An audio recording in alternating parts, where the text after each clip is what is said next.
Ladies and gentlemen, welcome to Chanel Jasmine, the best novel Chanel for romantic stories. Hai guys, selamat datang di channel Jasmine, channel terbaik untuk menyimak novel-novel romantis. Mohon dukung channel ini dengan subscribe, like dan share video-video yang ada di channel ini. Terima kasih. Perintah Kaisar Naga bab 4367, 4368, 4369. Aura menakutkan menyebar, dan air laut mengalir membentuk pusaran air besar. Baru kemudian Su Qingxiu ingat bahwa Dev telah membuat formasi sihir, dan tombak yang baru saja dia tembakkan diblokir oleh lingkaran sihir. Su Qingxiu tersenyum, lalu perlahan menutup matanya. Aura di tubuhnya dengan cepat menghilang, dan tubuhnya jatuh dengan lemah ke tanah. Meskipun tombak itu tidak melukainya, ledakan terakhirnya menghabiskan sisa kekuatan spiritualnya. Dev tanpa sadar melangkah maju dan memeluk Su Qingxiu. Dia tidak menyangka Su Qingxiu akan membuat pilihan seperti itu pada saat kritis. Semuanya tahu bahwa dia dan Su Qingxiu bukanlah saudara atau teman, dan keduanya tidak bisa dikatakan memiliki persahabatan apapun. Tapi Su Qingxiu secara tidak sadar memilih mengorbankan dirinya untuk menyelamatkan Dev. Memegang tubuh Su Qingxiu dan melihat topeng yang jatuh, wajah Su Qingxiu yang terbakar tidak lagi jelek di mata Dev. Jangan khawatir, meskipun aku pergi ke dunia bawah, aku akan menyelamatkanmu.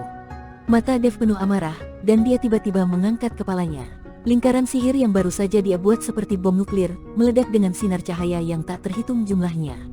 Sinar cahaya ini melesat langsung ke langit. Zekening mengerutkan kening di udara, dan seluruh tubuhnya terbungkus dalam cahaya ini. Ketika cahayanya menghilang, para kultivator iblis yang terlempar juga terbang kembali, tetapi laut mati sudah tenang. Zekening menatap ke laut mati dan mengepalkan tinjunya erat-erat. Sialan, mereka melarikan diri. Dia tidak menyangka bahwa formasi yang dikerahkan oleh Dev akan menjadi begitu kuat. Tidak hanya pukulannya gagal menghancurkannya, tetapi pada saat formasi itu meledak, dia bahkan tidak dapat mengamatinya. Dev memanfaatkan kesempatan ini untuk melarikan diri bersama Su Qingxiu. Ada begitu banyak dari mereka, tetapi mereka masih membiarkan Dev melarikan diri. Zekening hanya bisa mengertakkan gigi. Ini adalah saat terdekatku untuk membunuh Dev sejak datang ke alam surgawi. Ini semua salah Su Qingxiu. Jika dia tidak melawan dengan putus asa, menurutku Dev tidak akan punya waktu untuk mengatur formasi. Kultivator berbaju hijau itu mengutuk. Tapi apa yang dia katakan benar. Jika bukan karena Su Qingxiu berusaha keras untuk menunda waktu, Dev benar-benar tidak akan bisa membuat formasi sihir. Mereka tidak mendapatkan buku rahasia sekte 10.000 pedang, dan Dev, yang telah diburu oleh aliansi penyegel iblis dengan hadiah sumber daya selama 100 tahun, juga melarikan diri. Kali ini mereka tidak hanya mendapatkan apa-apa, tetapi mereka juga kehilangan beberapa orang. Benar-benar seperti mencuri tetapi kehilangan beras. Maka Su Qingxiu tidak akan hidup lama, dan bahkan jika Dev melarikan diri, dia tidak akan bisa melarikan diri terlalu jauh. Ikuti aku untuk menemukannya. Setelah Zekening selesai berbicara, tubuhnya langsung muncul beberapa mil jauhnya. Ketika lebih dari selusin kultivator iblis melihat ini, mereka tidak berani mengatakan apapun dan hanya bisa mengejarnya. Di sisi lain, di sebuah pulau terpencil di Laut Mati, seberkas cahaya bersinar, dan Dev muncul di pulau terpencil sambil memegang Su Qingxiu. Memegang Su Qingxiu di pelukannya dan menggunakan langkah pengendalian api satu demi satu, Dev juga kehabisan napas. Meskipun langkah pengendalian api cepat dan dapat menempuh jarak beberapa mil dalam satu langkah, langkah ini juga menghabiskan banyak energi. Dev memandang Su Qingxiu dalam pelukannya dengan ekspresi yang sangat serius. Pada saat ini, Su Qingxiu sama anggunnya dengan roh halus, melayang di ambang kematian. Dev menemukan tempat datar dan meletakkan Su Qingxiu yang berlumuran darah di tanah, matanya tertutup. Rapat dan wajahnya terlihat sangat pucat. Namun meski begitu, Su Qingxiu masih memegang slip giok rahasia sekte 10.000 pedang di tangannya. Su Qingxiu telah mengonsumsi terlalu banyak esensi darah. Jika itu hanya cedera biasa atau bahkan cedera serius, Dev dapat mengobatinya, dan dia juga memiliki berbagai ramuan. Tapi yang dikonsumsi Su Qingxiu adalah esensi darahnya sendiri, dan hal semacam ini tidak dapat diisi ulang dengan ramuan. Esensi darah terbentuk sedikit demi sedikit selama latihan terus-menerus dari setiap kultivator siang dan malam. Dapat dikatakan mewakili kehidupan setiap kultivator. Mengkonsumsi esensi darah tidak ada bedanya dengan mengkonsumsi nyawa, sehingga banyak kultivator yang tidak akan dengan mudah mengkonsumsi esensi darahnya sendiri kecuali mereka terpaksa. Dev dengan lembut memegang tangan Su Qingxiu, dan aliran kekuatan spiritual terus menembus tubuh Su Qingxiu. Dia berharap menggunakan ini untuk membuat Su Qingxiu bangun. Namun terlepas dari upaya Dev untuk waktu yang lama, Su Qingxiu tidak menanggapi sama sekali. Dev mulai menyuntikkan energi abadi dan energi naga ke dalam tubuh Su Qingxiu lagi, tapi tetap tidak ada gunanya. Pada akhirnya, Dev kelelahan, dan kondisi Su Qingxiu tidak kunjung membaik. Jangan sia-siakan usahamu. Esensi darah gadis ini hampir habis. Tidak peduli berapa banyak kekuatan spiritual yang kamu berikan padanya, itu tidak akan berguna. Kurasa dia tidak akan selamat. Meskipun dia belum mati sekarang dan tubuhnya masih hangat, kamu bisa melakukan apapun yang kamu mau. Suara Raja Iblis Awan Merah terdengar di benak Dev. Ketika Dev mendengar ini, dia langsung terdiam. Brengsek, kalau kamu bisa bicara, bicara saja. Kalau kamu tidak bisa bicara, diam saja. Kamu pikir aku ini siapa? Dev sedikit marah. Ini pertama kalinya dia berbicara melawan Raja Iblis Awan Merah dengan nada seperti ini. Su Qingxiu menjadi seperti ini karena dirinya sendiri. Dev harus menyelamatkannya bagaimanapun caranya. Bagaimana dia bisa memikirkan apapun tentang perbuatan pria dan wanita sekarang? Berapa banyak wanita yang pernah bermain denganmu, kenapa kamu berpura-pura sekarang? Raja Iblis Awan Merah memutar matanya dan berkata. Dev tidak bisa berkata-kata dan berhenti berbicara dengan Raja Iblis Awan Merah. Dia mengeluarkan sejumlah besar ramuan dari cincin penyimpanan. Saat ini, Dev meminumkan semuanya untuk Su Qingxiu, terlepas dari apakah itu berharga atau tidak. Dia hanya punya satu ide sekarang, yaitu membiarkan Su Qingxiu hidup dan tidak pernah mati.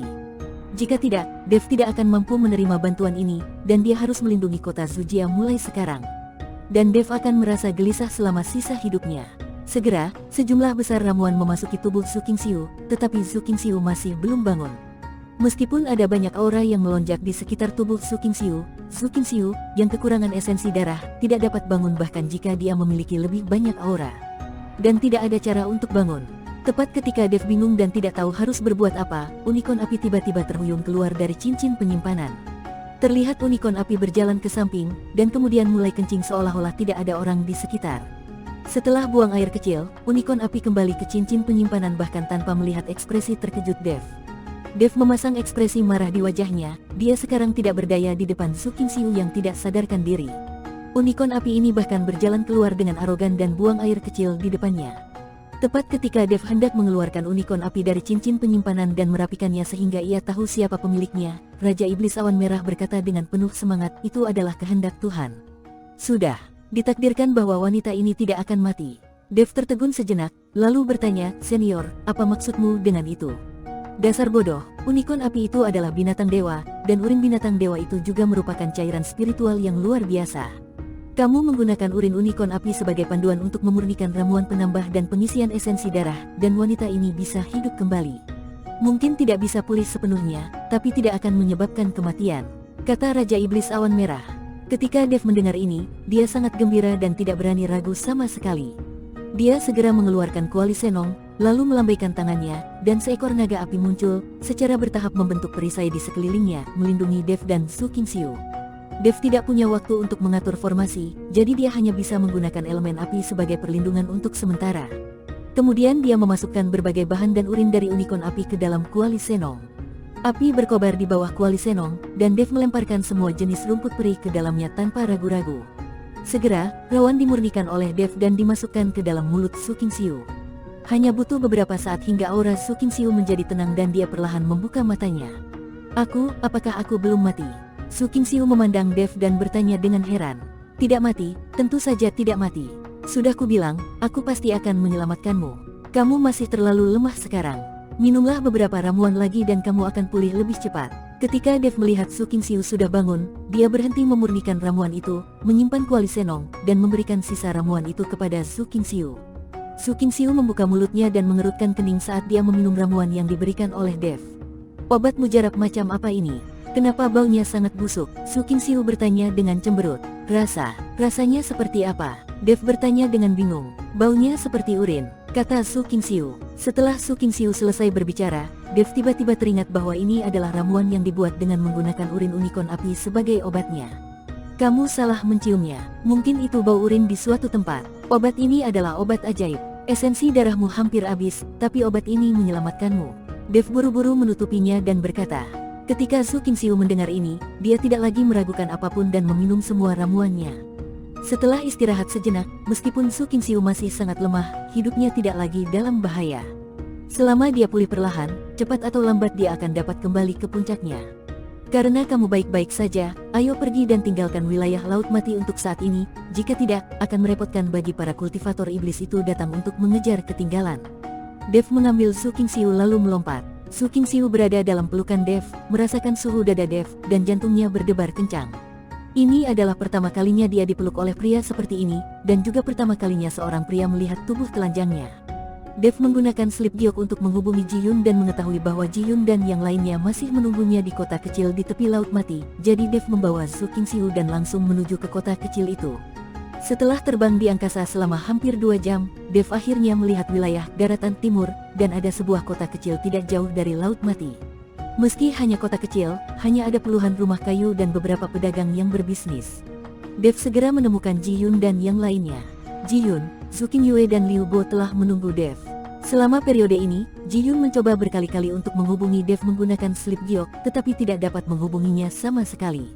Hal ini membuat mereka bertiga sangat cemas. Dev masih berada di bawah laut pada saat itu, jadi wajar jika dia tidak dapat dihubungi melalui slip giok.